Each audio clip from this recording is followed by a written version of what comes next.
여러분 안녕하세요. 네, 일요일 좀 아쉽죠? 이 시간이 되면은요. 그래도 일요일 잘 마무리 하시고요. 자, 오늘은요, 김홍걸에 대해서 얘기해 보겠습니다. 우리가 김홍걸이란 사람을 얘기하는 것 자체가 참 창피하죠. 그만큼 아버지의 대를 물려서 이 의원이 되고, 그 다음에 한 것도 없이 100억 재산을 모으고, 이게 이 21세기에 가능한 일인가. 추미애의 아들은 황제 타령을 하시고, 조국의 딸은 조민이가 어느 날 칼 들고 나타날까봐 온 국민이 무서워하고, 이런 세상에서 우리가 문재인의 진짜 경험하지 못한 세상에서 살고는 있습니다만, 이 김홍걸 문제는 정말 어떻게 보면 썩은 내가 진동하는 그런 아주 끔찍한 하나의 우리 정치의 뒷모습을, 그림자를 보여주는 사건이라고 생각됩니다. 아닌 게 아니라 지금 재빠르게 움직이고 있습니다. 여러분, 김한정 의원이라고 아시죠? 이 사람은 DJ의 비서였고, DJ의 수발을 꽤 오랫동안 들었고, 그러면서 이제 그 그림자로 이제 국회의원 아마 지금 재선인가 3선일 겁니다. 근데 김홍걸이가요, 요즘 들어서 문제가 너무 심각하게 드러나고 있는 거예요. 자, 이호와 DJ의 아들이 평생 직업이어가지고, 뇌물까지 처먹고, 그런데도 언제 옥살이 끝나고 나서 이제 배지를 다른 거예요. 거기까진 좋았어요. 근데 재산이 100억이에요. 백수를 하면서 100억 재산을 가진다? 근데 이 사람이 약 6개월 동안 강남에 있는 아파트를 3채를 마구 사들였는데, 문제는 뭡니까? 이 3채를 사들인 자금을 증명을 못하는 거예요. 잘 됐습니다. 그동안 내 돈 내가 주고 사는데, 내 돈 산인데 왜 그걸 증명을 해야 되느냐. 우리가 막 볼멘 소리로 얘기했는데, 우리처럼 어디 걸릴 거 없는 사람들이나 그런 소리를 떳떳하게 하는 거고, 그 얘기를 들었을 때 아마도 제일 철렁했던 게 김홍걸일 겁니다. 아니, 일단 숫자가 안 맞죠. 제로에서 100억까지 갑자기 어떻게 이렇게 됩니까? 그리고 무슨 정보와 뭐가 있으니까 그 당시에 강남 쪽에 아파트를 3채를 사들이고, 또 부인은 또 분양권까지 사들였는데 나는 그게 있는지도 몰랐다. 이래서 일파만파 지금 문제가 커지고 있는 겁니다. 또 현대로템이라는 자기가 통일외교 통상위원회에 소속돼 있는데 아주 이해 충돌이 첨예한 현대로템이라는 남북철도 까는 회사의 주식을 또 1억 원이나 갖고 있고요. 굉장히 놀랄 노자죠. 그리고 또 이복형하고 재산 싸움 하고 있고, 재판까지 하고 있고, 아주 창피합니다. 그 집안이 아니라도. 그런데 이 김한정 의원이 움직이기 시작했어요. 뭐라고 얘기를 했느냐. 기다리면은 피할 수 있는 소나기가 아니다. 결단을 내려라. 이렇게 얘기했어요. 무서운 말이죠. 기다리면은 그치는 소나기가 아니다. 윤미향이도 봐라. 응? 배지만 달면 그 다음부터 달라질 거다 이래가지고 막 뭉개고 다녔는데 결국은 기소되지 않았느냐.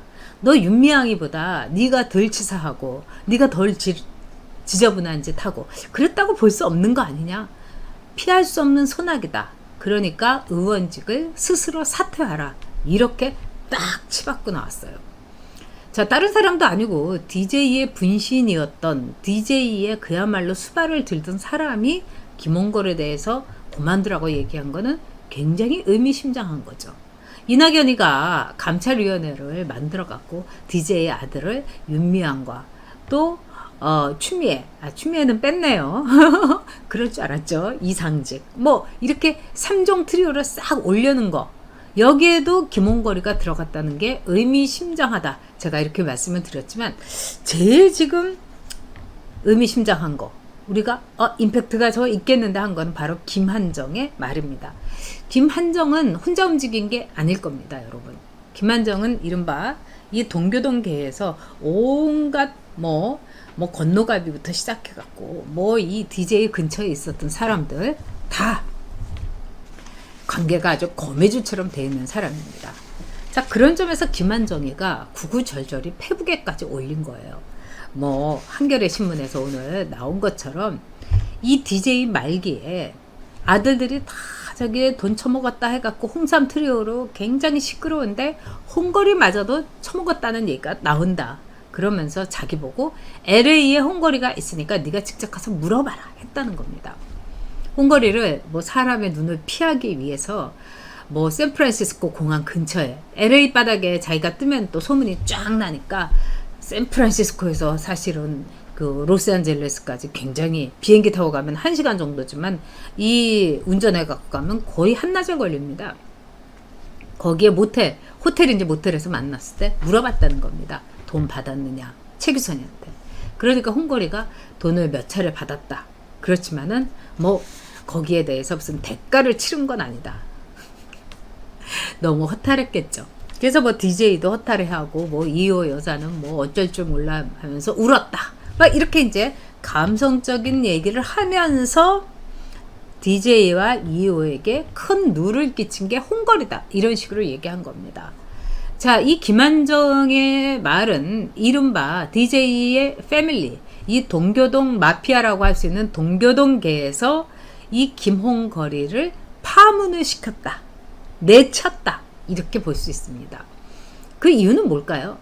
가장 첫 번째 이유는 제가 볼 때는 김홍거리가 지금 터지고 있는 문제가 이것만 터질 게 아니라는 아주 냉정한 계산을 해서일 겁니다. 김홍거리 문제는 현대로템, 뭐 주식 세채, 그러면서 지 힘으로 벌은 거라고는 동전 한 푼도 없는데 100억 부자? 사람들에게 말하자면은 DJ를 따르고 DJ에 대해서 추앙을 하고 정말 이 이호 여사가 이 신안에 갔을 때 제가 정말 봤습니다. 시장 안에서 이호 여사가 그때 신안에서 저도 이제 이 한나라당 선거운동을 하고 있었는데 이호 여사가 이렇게 휠체어를 타고 이렇게 다니까 그 시장 바닥에 막 생선을 팔고 막 이런 데였어요. 그래서 막 물이 있고 막 철렁철렁 막 그냥 이 진흙탕 비슷한 데였는데 거기에 몇 사람이 그냥 주저앉아서 큰 절을 하는 걸 봤습니다. 이호 여사한테. 저는 그걸 보면서 와, DJ가 이 호남에서 특히 신안에서 이 영향력에 대해서 약간 소름이 끼쳤던 제 눈으로 보고 그런 이 경험이 있습니다. 바로 그런 DJ. 어떤 점에서도 우리의 희망이고 우리의 눈물이고 우리의 피고 그 다음에 호남과 더불어서 온갖 고초를 겪었던 인동처의 DJ. 근데 그 아들 김홍거리가 지금 아버지 얼굴에 먹칠을 완전히 하고 있다. 또 이 간단히 먹칠이라는 거는 김대중과 이후에 대한 먹칠이 아니라 이 동교동계, 아직도 정치권에서 영향력을 발휘하고 있는 이 동교동계를 말하자면은 먹칠을 하고 있다. 숨통을 끊어놓는 게 바로 김홍거리다. 이런 결론을 얻었기 때문일 겁니다. 게다가 박지원이하고 김홍거리하고 사이도 굉장히 나쁘기 때문에 일종의 동교동의 공작이 김홍거리에 대한 파문으로 일어난 거죠. 두 번째는 바로 민주당 안의 분위기입니다. 지금 문재인은요, 이해찬이 얼마 전에 얘기한 대로 재판에서 김경수가 드루킹의 무죄가 난다면 김경수는 아주 좋은 대권 주자가 될 것이다. 이렇게 얘기하고 있습니다. 굉장히 의미심장한 말이죠. 그리고 제가 여러분들에게 문재인은 김경수를 대통령을 시켜주고 싶어하고 그래야지 자신의 말하자면 퇴임 후가 제일 안전할 거다. 이렇게 생각하고 있다는 겁니다. 꿈 깨야겠지만 뭐 꿈꾸는 거야 우리가 뭐라고 하겠습니까? 그런 점에서 이 민주당 안에서 이 주사파 그 다음에 친문들의 계산기가 부지런히 지금 두드려지고 있다는 겁니다. 즉 호남을 약화시키기 위한 겁니다. 말하자면은 이 호남에서 DJ의 세력, 호남인들이 호남 사람을 말하자면은 대통령을 만들고 싶어하는 그 열망, DJ 이후에 한번 호남 대통령 한번 가지고 싶다는 열망, 거기에 이낙연이 있는 거고요. 자, 이낙연에 대해서는 여러분 어떻게 될지 모르겠지만은 여러분 생각은 어떻게 될지 모르겠지만 이낙연은 페이스메이커입니다. 그리고 이낙연을 시켜가지고 3종 세트에다가 윤미향이 이상직이 김홍거를 끼우는 거는 친문의 시그널인 겁니다. 우리가 직접 칠 수 없으니까 이낙연이 네가 대신 김홍거리를 쳐라. 이런 민주당 안에서 일종의 호남의 세력은 호남의 싹은 호남의 칼로 베어버리자, 이런 계산이 있는 겁니다. 그리고 이낙연의 경우에는 그거를 거부할 만한 처지가 못 되죠. 문재인이 낙점해 주는 거 더럽고 치사하고 그 다음에 분리해도 그걸 받아들일 수밖에 없는 겁니다. 그래서 여러분께 그 구차스럽고 구질구질한 세습 정치의 완전 끝판왕 100억 백수 김홍걸은 날아갈 겁니다. 동교동의 파문과 친문들의 계산, 이 두 가지가 김홍걸의 목을 날릴 겁니다. 김홍걸이 배지를 떼는 날, 진정한 그것이 민주정치다, 이렇게 생각합니다. 네, 내일은 11시에 여옥대첩에서 여러분 다시 뵙겠습니다. 감사합니다.